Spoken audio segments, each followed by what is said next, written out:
Morning, everybody. It's a beautiful Saturday morning here in High River, and I'm Joyce Brown, and I'm a fiber artist. And I'm here to do part 2 of the sandpaper crayon art, and we're going to make it into a pillowcase today. I would sure like to thank the Okotoks Arts Council. Jamie Brett has organized the virtual cultural series, and it's run monthly, hosting a different local artist. And you can find it at the Culture and Heritage Education and Public Programming through Okotoks on the YouTube. And she's been doing it throughout this pandemic, and it's a lovely way for us local artists to see our work, for you to see our work.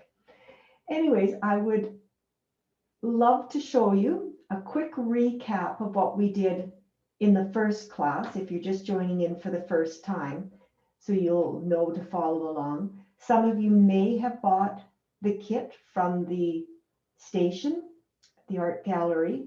There are kits there with everything in it. And if not, hopefully you have most of the stuff in your home that you need.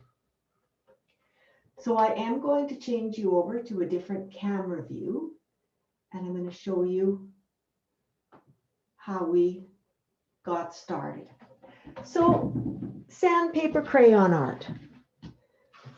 What we are making today is we're making this lovely pillow. My son has changed directions. I had everything all changed so that I wouldn't get all this bright light, but it has moved. But we're making a pillow, and we're making our own design on our fabric by using the dyes from crayons and putting it onto the sandpaper so it gets this lovely design. You can see on the outside, this is how it looks. If you don't put it on sandpaper, it comes through smoother. And if you have a rough surface like corrugated cardboard, you can get great lines running through it. So this is what we are making today. And you can pick up sandpaper. You can pick it up from the dollar store. And then you're going to color on it. And you can get, has different grits of sandpaper in it. And you can play with the different ones. The thicker the grit that's in it, the further the colors are apart. And the finer it is, the more color you can get right in. So it's more of a solid look.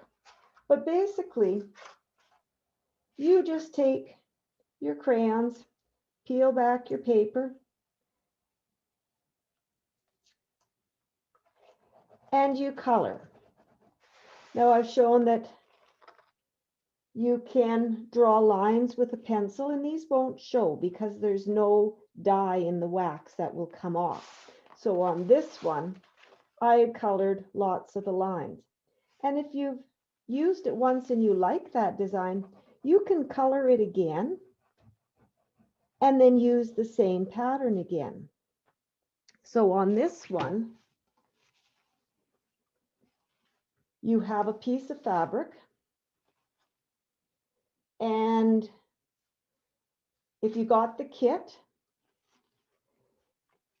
it's about 44 inches long, and that's the width of the fabric. And you can tell that because it has what we call a selvage, and it's really tight, and it's where they wrap the threads around when they're making it, and so it can't fray.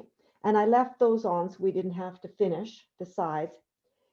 And then you have the sides, and they do fray, but if you did buy the kit, I've already done a pre-zigzag for you just to save. But I took this design and I colored it, and then I laid it down and I ironed it. And then I colored it again with a little bit different colors, and I laid it in a different direction and colored it. So you can see, so here I've colored a little tiny bit on here, and I'm not going to do much today, but I'm going to set my fabric out, and I'm going to set where I've colored over on to the fabric. Now, I have on my table, I have a towel to protect the table. Then I have newspaper. And then I have a piece of plain paper. This is just a piece of brown paper. And I like to use this brown paper because sometimes when you iron with fabric on top of newsprint, the black dye from the newspaper comes out onto it, and I don't want that. I also have it long enough that I can fold it up so my iron is not against the sandpaper and I don't get wax on it. And that just helps keep your iron cleaner if you have it on the top. And if you bought it, the kit, you also got a piece of this paper in your kit. So when I iron it, you can see here where I colored, it's come through onto my fabric. And you can do just a design, or you could do some more coloring if you wanted right on. And when you iron that, you take the wax out, but you leave the dye.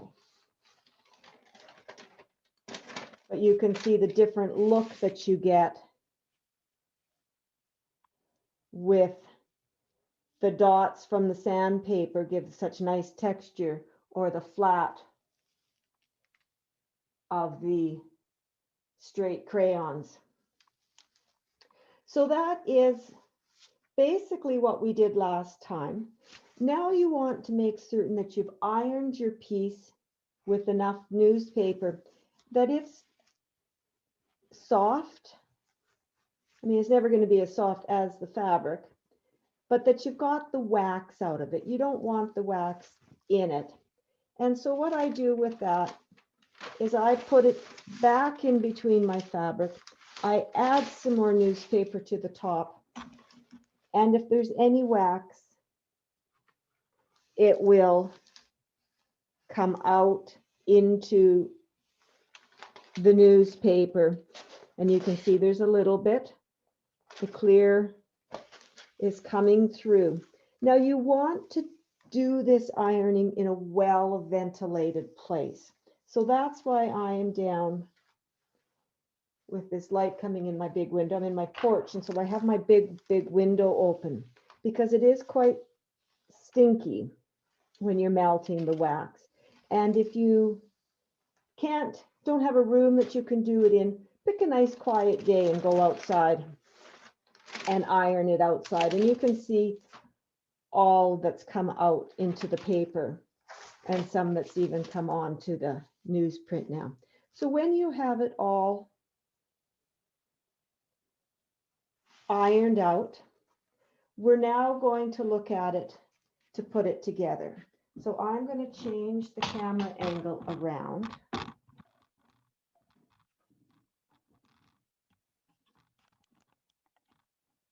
And get it so it's bright enough for you, but you can see my sewing machine there. That's a better angle too.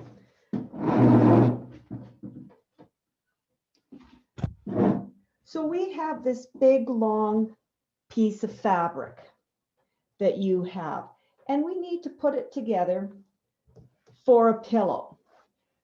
So last time we talked that the center of the fabric, and you can still see our little crease in here, I left that there so we could see, because that's the center of the fabric. Our first design centered on that, and this is going to be the front of our pillow. This side is totally blank, and that's going to be the inside. We're going to make a little pouch, like a little envelope to stick our pillow into. And this is on the inside, and we don't want anything there because it would shine through if you had one over the other. This over here is our back of our pillow. And so I've done another design on this side. I could have filled it all in like I did on the first pillow. You can see that I did my center design here with the sandpaper, but then I colored and just brought the colors out to finish it. And here's the other side. I did the same here. The sandpaper art is different and standing out. And then you can see inside, it's the white fabric. And it folds, and our pillow is way down inside there. It gets tucked all in, so it's nice and secure. But you can take it out for washing because this is very usable. So now, when we're going to put it together, it does get folded in thirds, and you actually want to take the two pieces that have coloring on it and go together. And you're ready for this if your sides are finished. But on this one, my sides aren't finished. So there are a few ways that I can finish my sides. And for you, if you got the kit, I did zigzag them. So I'm going to show you how you can just zigzag your sides. Reaching across. I often, if I'm doing a zigzag, pull that out. I have a handy dandy needle threader for my old eyes. So if I'm doing a zigzag and I have a big hole underneath and I want to start right at the edge of the fabric, sometimes it's nice just to grab a scrap of fabric and stick under your machine in the middle and start sewing from there.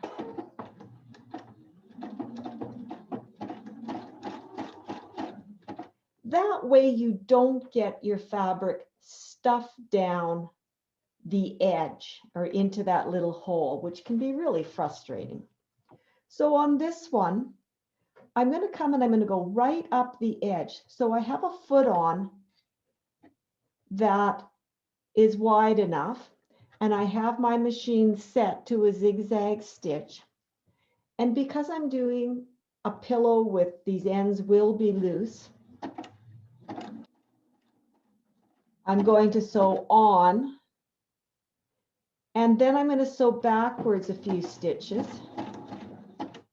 and then I'm going to go forward again and going right to the other end.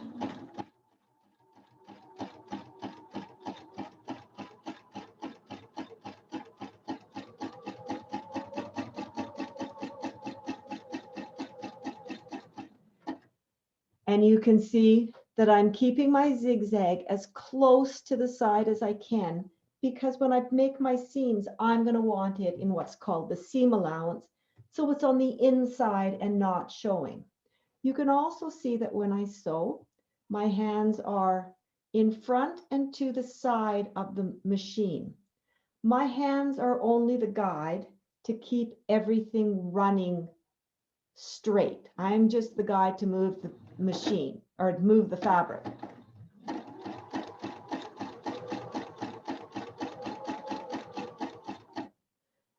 If you want to go faster, if you stick your hand behind and pull it, all you're doing is you're stretching out your stitch.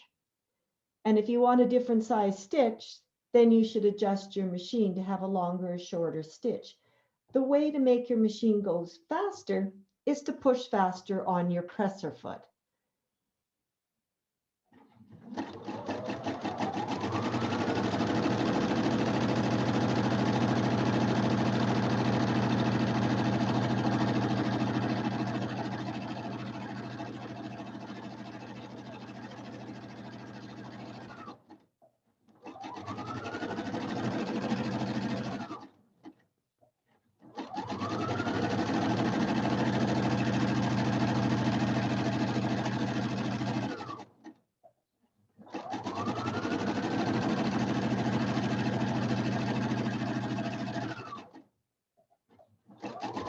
So you can see that when I need to rearrange and get everything organized again with where I'm stitching, I stop my machine.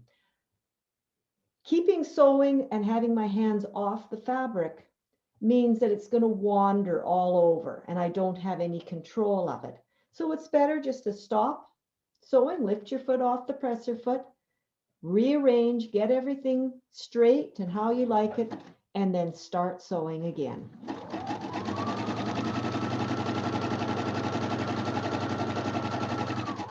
Now you can also see that if I don't need to lift my hands, if everything is going straight, but I just need, I can walk my fingers, but I always keep some on the fabric to guide it. So I never lift my hands completely off like this if my machine is running. If my machine is running, they need to stay on the fabric.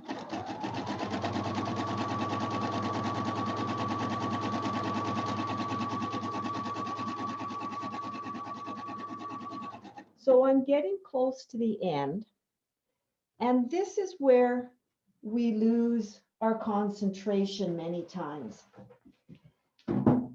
Because feed dogs pull on an angle, so these little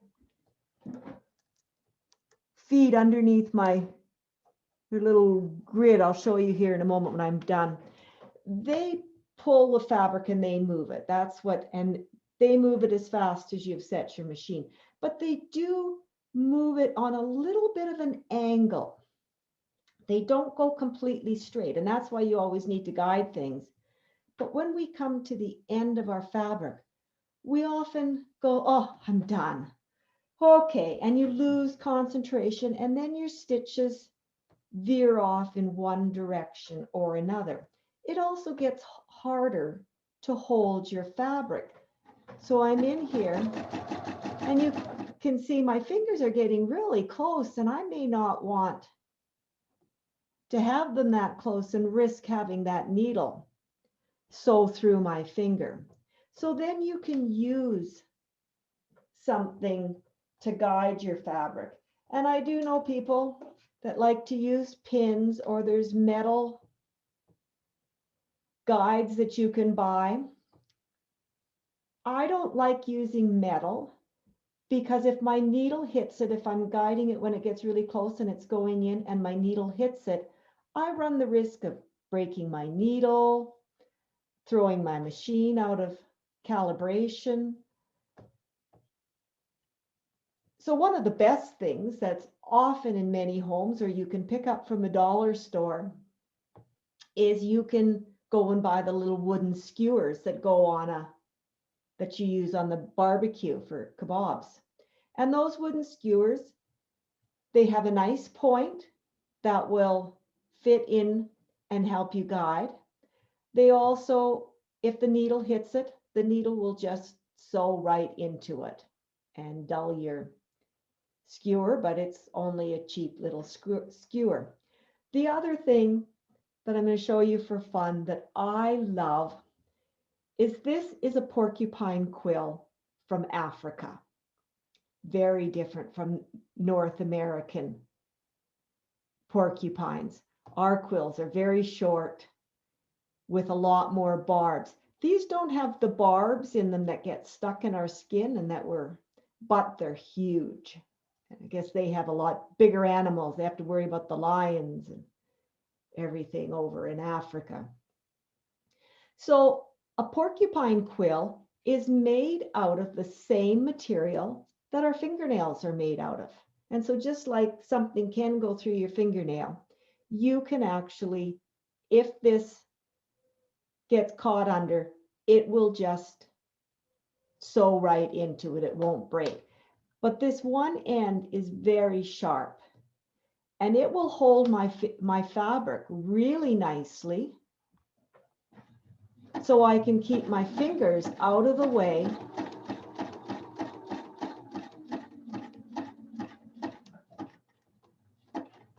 and it can go almost right underneath. Now I've reached the end, so I want to go back. I want to lock these stitches a little bit.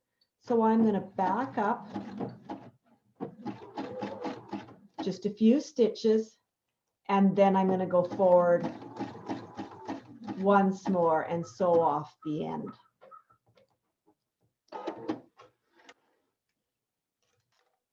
I'm going to cut my threads, and you can see I just have a little running row of stitches, and that way if it's these shreds some more, once they hit this row of stitches, they're not going to go anywhere. And it's done all the way along. And here I have that little piece of fabric. Well, that's just at the end. I can just cut it off, and I can cut off those other threads so I can use it again. So before we get to the other side, I want to tell you one more fun fact about the porcupine quills, is if you do hit it with your needle and dull it,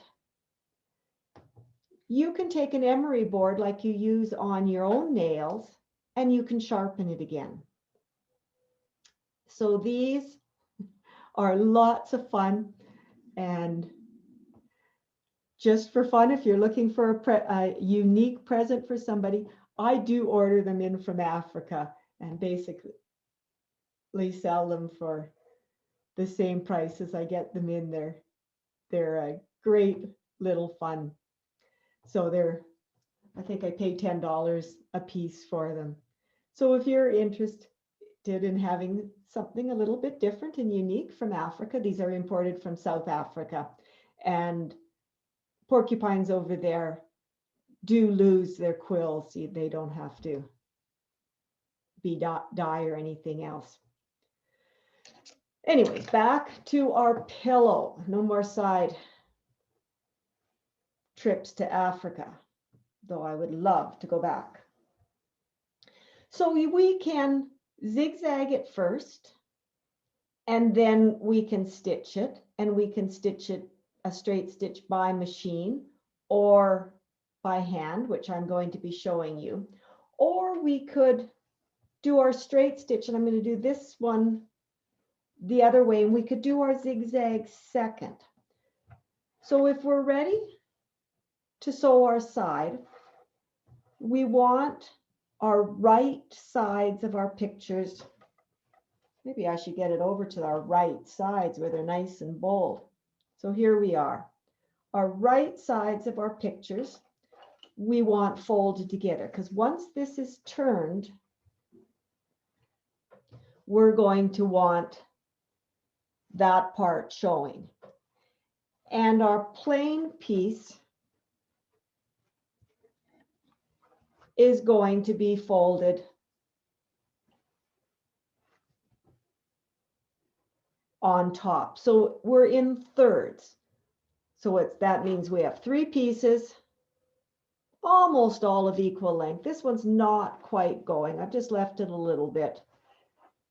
And that gives us for our 15 what we're basically looking for, but we have to remember that we still have to sew our seams, is when we're finished, our pillow that we have, well, in the kit is square. If yours is a different size, then you'll choose a different size. And so if I measure, right now it's a little longer, but I need to have my seam allowances on both sides that will be going in. So when I have it, and I make certain that all 3 edges are together, and I'm going to put a couple of pins in it just to hold it securely. Now, often we put pins in, poking in, running them parallel to the edge or perpendicular to where we're going to sew, because you never want to sew over a pin. So this way, I'm going to put one more pin in. Can't hold everything. So this way, when I'm sewing along, coming down, I can stop and remove these pins really easily. I'm right-handed. My work is going to the right because I don't want too much. I don't want all this fabric shoved into the inside. That makes it really full.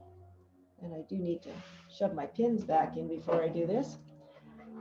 And so make them that they're handy to come out. We are going to come to the other side, which we have not zigzagged yet, but I'm going to show you a second way that we can zigzag.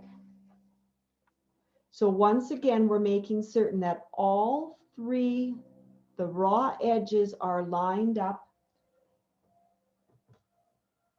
And I have a few pins going down that I'm going to need to remove. If you're not certain about stopping and starting, you can come down into your fabric and you can put a pin in this way so it's not in your stitching line, and then you don't have to remove it. So there are different ways, but always put them in perpendicular to how you want to sew. If you put your pins in this way, and you're coming along sewing, you run the risk of not seeing the end, and then there's so much pin that you could end up hitting. So put them in perpendicular, and if by accident you miss it, hopefully it will be okay and your machine will ride over it. So we want to make certain that our inside corner as well is well caught. And I'll put it in back here as well. And you can see all of the raw threads coming off. And this would just keep going when something is not finished. And that happens in clothes as well. And it will fray even more when it gets washed. So I need to change my machine to doing a straight stitch. I'm going to start with the straight one this time. So now I'm on a straight stitch, but I'm still starting on the very edge of the fabric. So I am going to use my handy dandy little piece of fabric. I'm going to put it underneath, and I'm going to sew it till it's off. I'm going to set my Porcupine Quill underneath so it's out of the way. But we did talk about, excuse me, stuffing your fabric underneath, and sometimes you have to, but not always. But it's nice to have as big a work surface as you can. So this is a piece of plexiglass, and it does go with my machine, so it has little feet. But some machines come into tables where they drop down and they're flush with the table. Or you could see if you could find a big piece of plexiglass or something and have it cut out and then build it up, put some books underneath it or something, so you build it up to the height of your sewing machine. Because the bigger your work surface is, the easier everything will lay out, and just the easiest way that you can keep things flat. So on this one, I'm going to use the edge of my presser foot. Take it off. So I've got a foot on that allows me to zigzag, so it's a little bit wider. And they also do give you guidelines on your machine that you can follow. And if you're sewing clothes, you often sew it to the 20. If you're sewing quilting, it's very skinny seams. It's 10 millimeters or 1/4 inch. But with this pillow, it doesn't really matter. And I thought the easiest to follow would be the size of your presser foot, unless you have a really tiny one because your machine only goes forward and back. give yourself a little bit of space so you have some room to do the zigzagging if you can. So I'm off. I'll go back up here. And you can also see here are the feed dogs. And these are rough. And that's what moves our fabric in the machine. They go up and down and pull everything along. So I'm going to put this in and I'm going to line it up. So the edge of my foot, my big hand out of the way, the edge of my foot is going along with the edge of the fabric. I do about 3 stitches and I'm going to back stitch again. Now this little button with the up and back, that's my back stitch. You don't really see it very well. Everybody's machine will be a little bit different where your back stitch is. And even if you have a machine that only goes forward and backwards, it will be, or that only goes straight, it will go forward and backwards. So don't worry, you have that. And doing this on a sewing project, I backstitch on clothing, I backstitch a lot of time on household goods and things, and that just secures your stitches. So then I'm going to go forward and I'm following, and you can see my pin is back out of the way of where I'm going to sew, so I don't have to take it out. I'm watching right in here to be certain I've got my hand guiding. So this one is very close, but it is squeaking by, so I can leave it.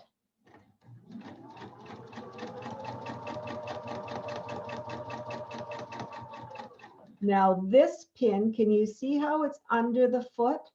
And I wouldn't want to risk leaving that in, just in case there was more that had gone under.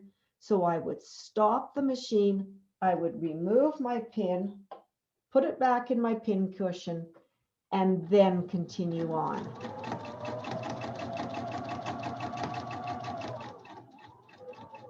So I'm coming up here to my next pin. And when I'm almost there, I want to stop. I don't want to pull the pin out as I'm stitching, because there's a good chance that everything will wobble and I won't have a straight line. And I'm really working at trying to keep my fabric going right along the edge of my presser foot. This way I know I'm sewing a straight line. So come a little bit more. Here is my pin that I need to remove. Put it into my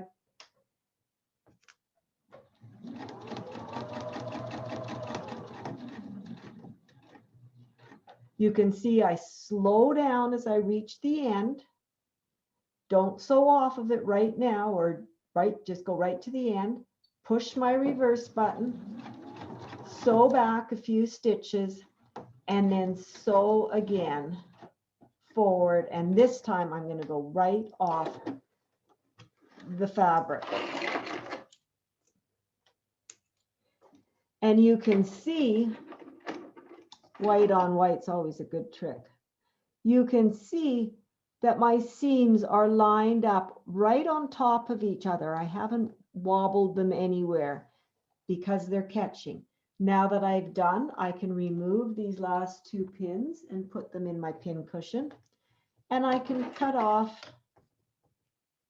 the little piggy that I started with, and then cut off these extra threads. So if I want to use it again. And when I look at this, my seam is nice and straight, and I have all 3 of the fabric, but they're all can be frayed. So I want to go back into my stitches, and I'm going to choose my zigzag stitch again, and now I'm going to stitch down, and this time I'm stitching all 3 layers at the same time, so I don't have to go as far. So I'm going to put my piece of fabric in because I'm starting right at the edge again.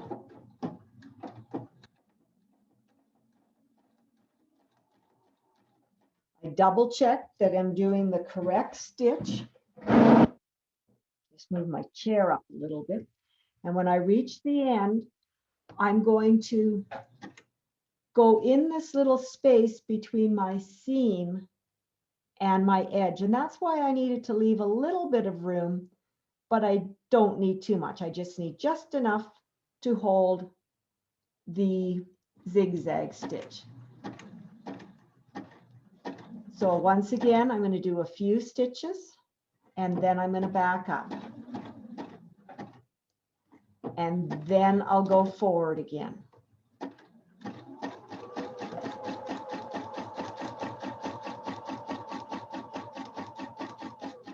Now, because it's already stitched, I didn't need to have pins in it because it's all held together.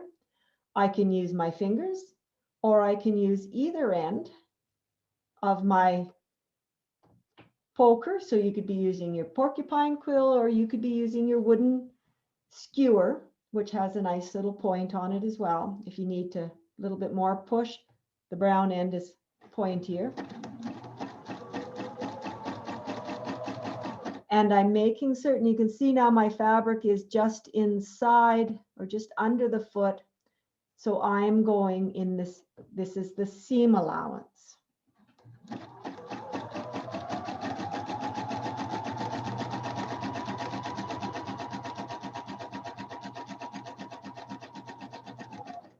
When it starts to get a little caught up, because I do have my laptop sitting on behind, I'm going to stop and I'm going to smooth it out. I'm not going to sew. I'm going to make certain I'm lined up.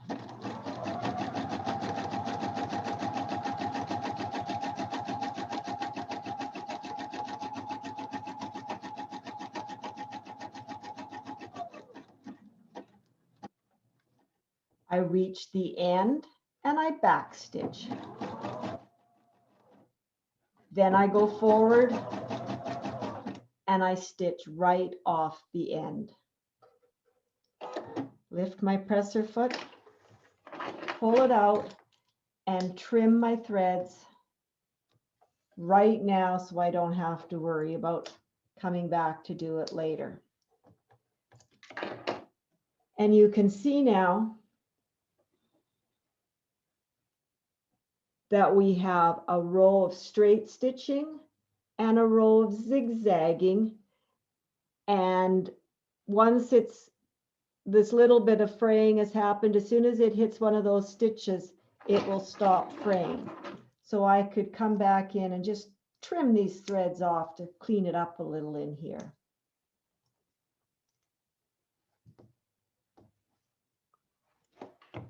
And throw them in.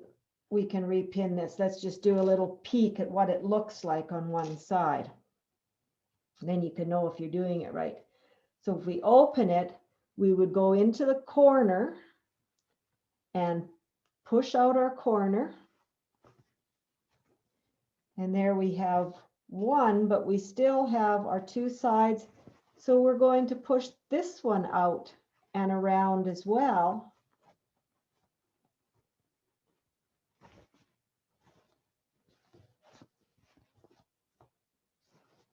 And you'll see here is our front side and here is our back side. So it looks, and our seam is all in here. Everything is held together.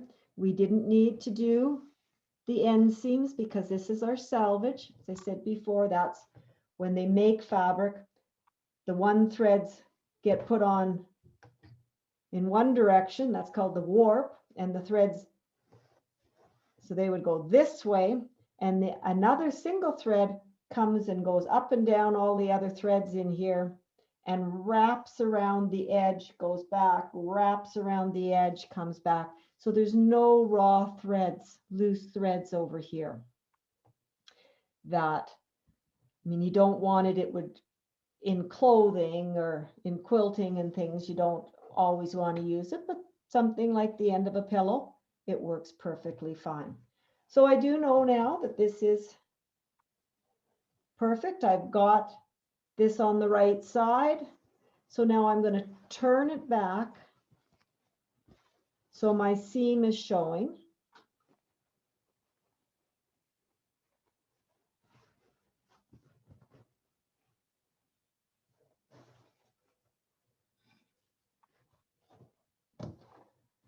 line this all back up again.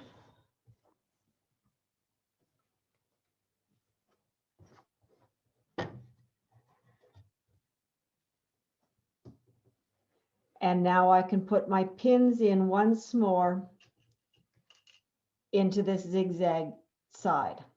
Now this is, if you bought the kit, yours came with this zigzag in.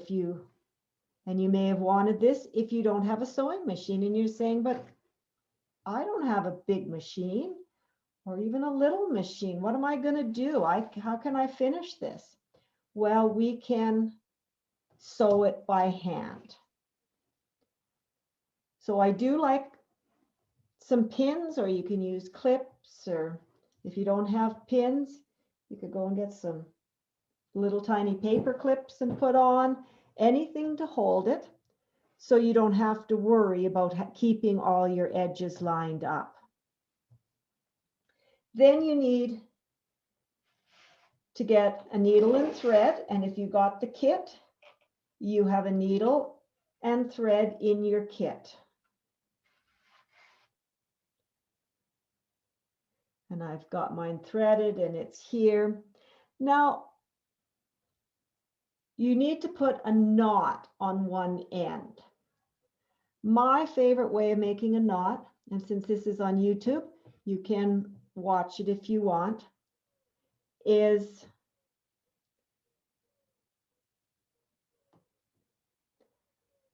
I pull out my thread and I go to the one end tail.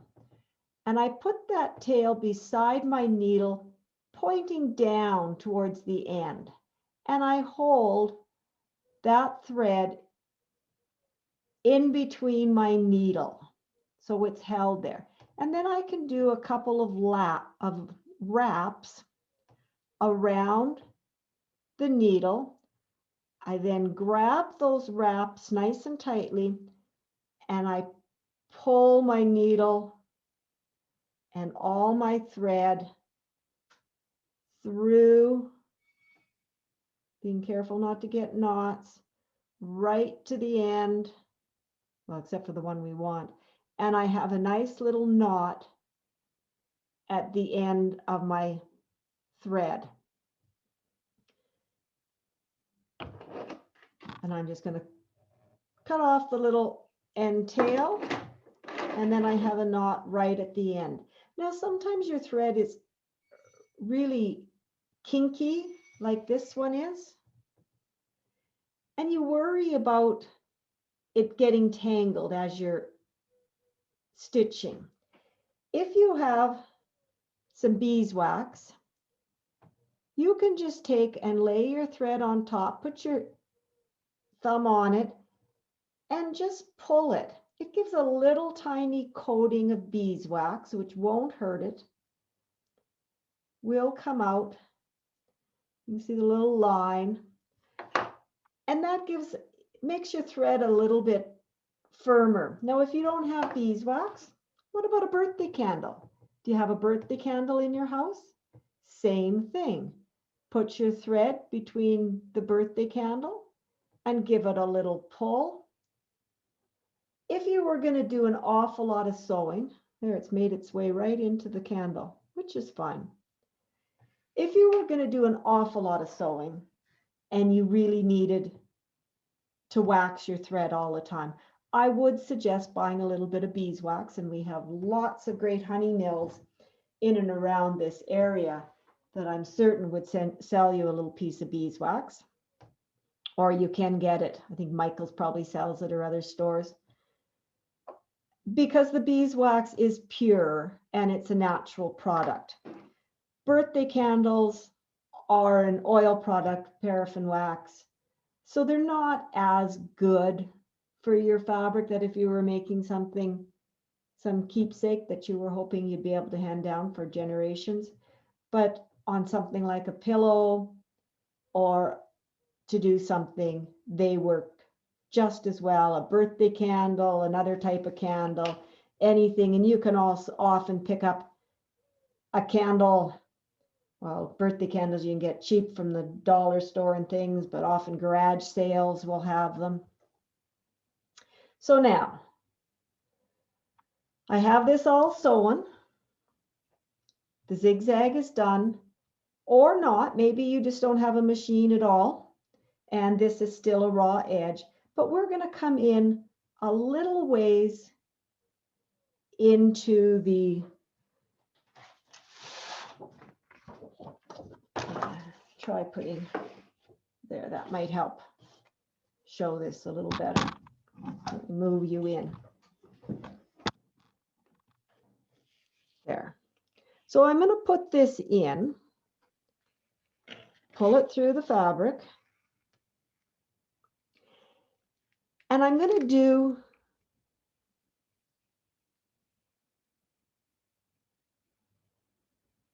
a stem stitch. So I'm going to go back a little tiny bit. I'm going to come up in front of it. I'm going to pull it through.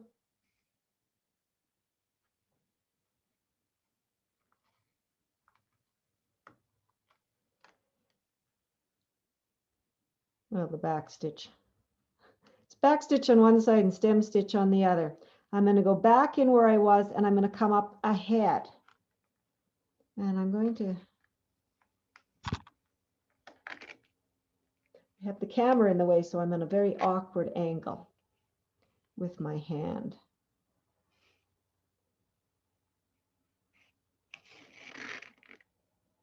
So I'm going back in where I'd come up, and then I'm going to come up ahead of my stitch. And I'm just making them about 1 millimeter. So on one side, there's 1 row of thread, and on this side, there's sort of 2 rows of thread. But it's a solid stitch, and I like it for something like a pillow because it's very solid and there's not any gaps going. So I come back and then come up ahead. Sorry, I keep banging the camera and give you a jiggle. Back and come up ahead. And you're just going to do that all the way along, making these little stitches.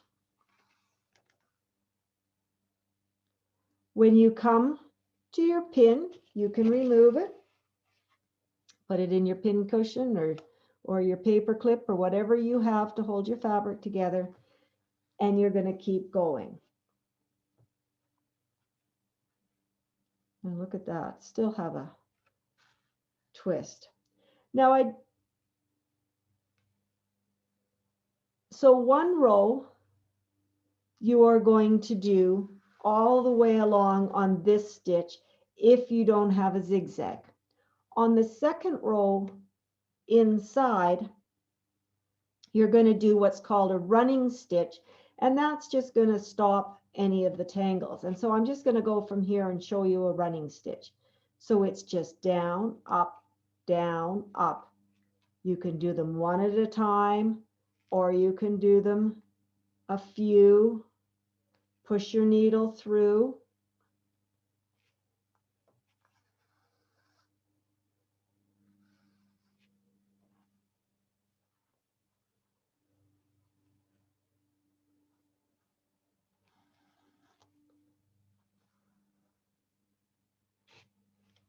And you can see the difference. Can you see how there's solid thread all along here, and there's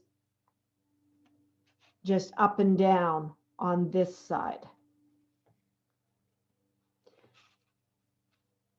And so you can do 1 stitch at a time.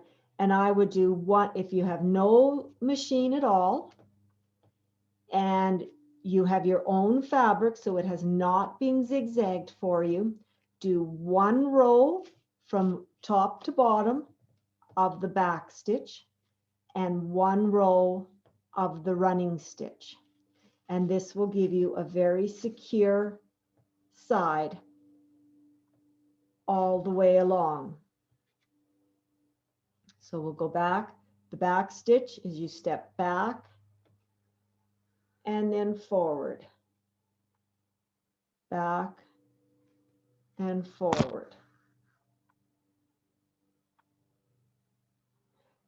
So just for time, because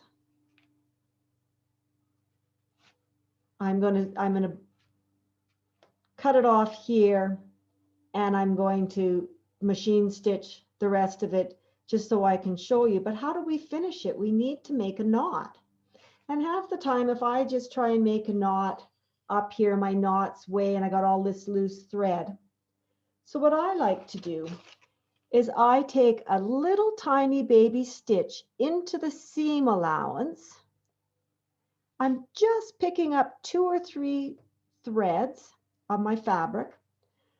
I put my needle in halfway and I take the end where it's coming out of the fabric, and once again I wrap it around 2 or 3 times. So there I've got 3.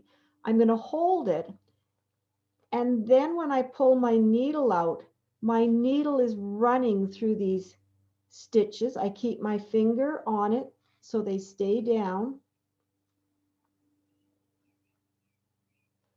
And then I have a knot right close to my fabric, which I can cut off.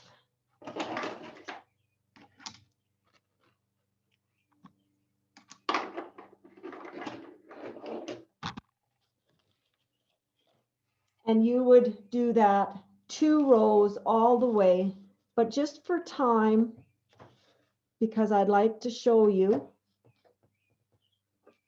what happens. And hand stitching is the same thing over and over. I find it very relaxing, and when you get good at it, you can go and do it in front of the TV or something else. So I'm going to go back to my straight stitch on my machine.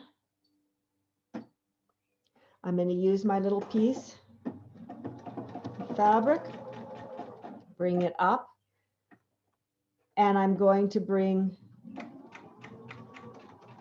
a few stitches, back it up a few stitches, let it get started, and then I'm going to remove my pin.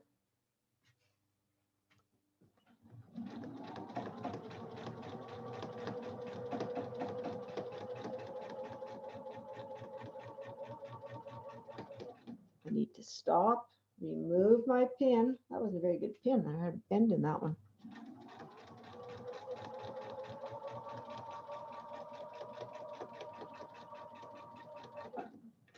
Stop.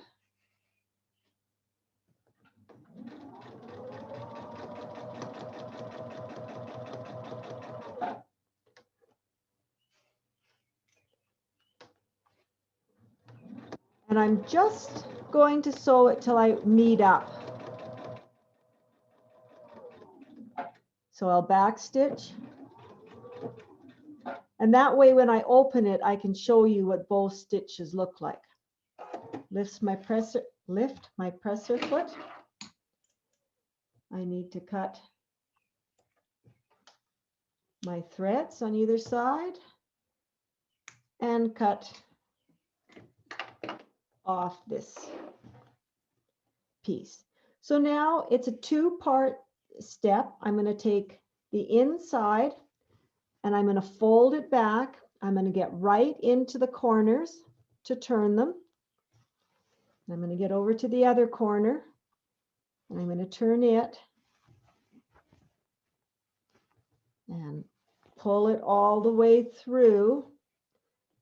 And now I have this on one side and I see the inside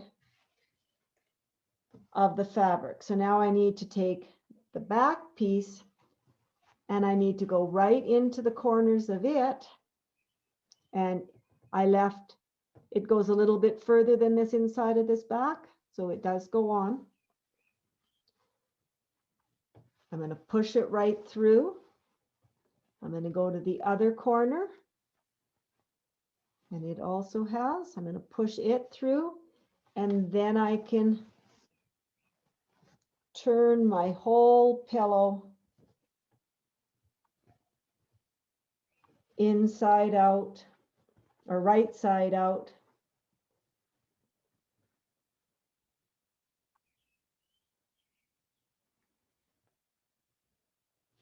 And remember which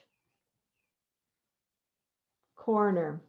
So here is my machine stitching, and you can see how close it is.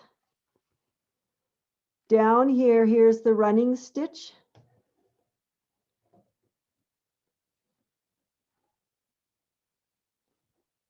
Should have used the black thread for you. That would have stood out well. But you can see a little bit of stitches. And then down in here is the back stitch, and you can see that it's even snugger and tighter in there. So your hand stitching will do just as good job as your machine will. It will just take you a little bit longer.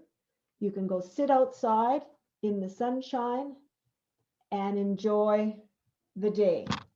So once you have, sorry, I need to come by and grab a few things. Once you have it done, then it's time to stuff your pillow in. And it does take a little bit to get it in here, because you've got to go in to this part, but then you've got to pull, you see my hole? You got to pull this piece back.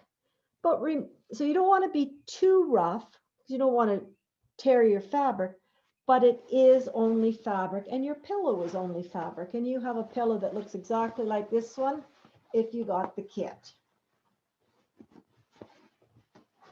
And you're going to shove it in and move it around so it goes in. Let me get it in a little further before I start trying to get it in the next section.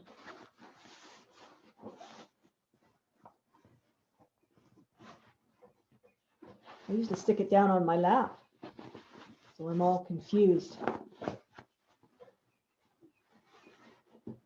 There we go. Start getting it over. And it goes in as a real, in a little ball when we first start.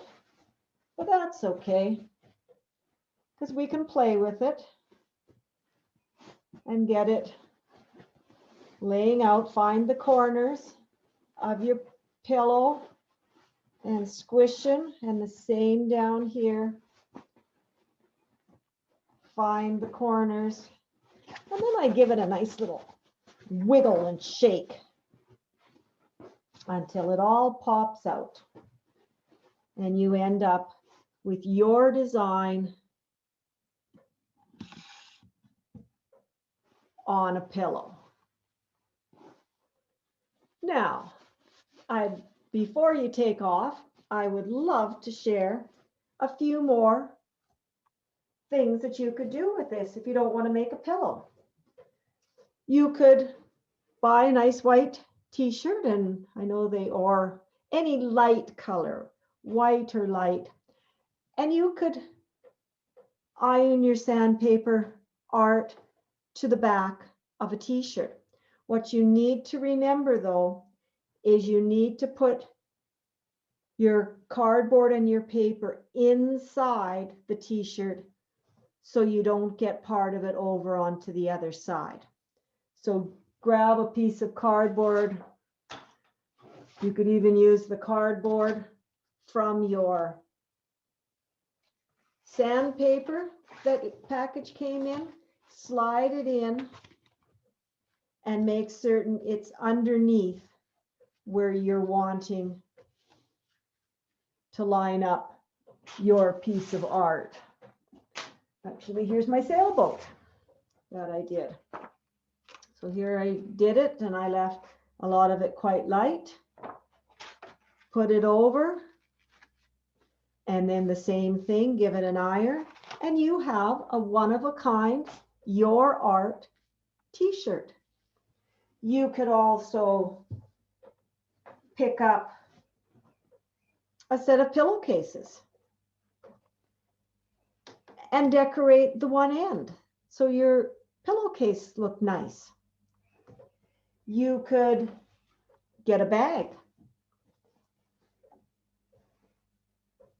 and put it in and do your sides of your bag with your crayon art. That would make a wonderful Father's Day present coming up. Or how about an apron for Dad? You could pick up a light colored apron.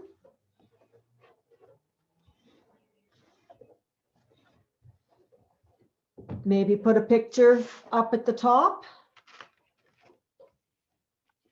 If it doesn't fit, check it beforehand so you know where you're coloring, or just the top part comes off. You could have it coming right up to the top, iron it down, and you have a lovely design on your apron. So there's lots of places that you could use your sandpaper art. I'm going to change the camera back.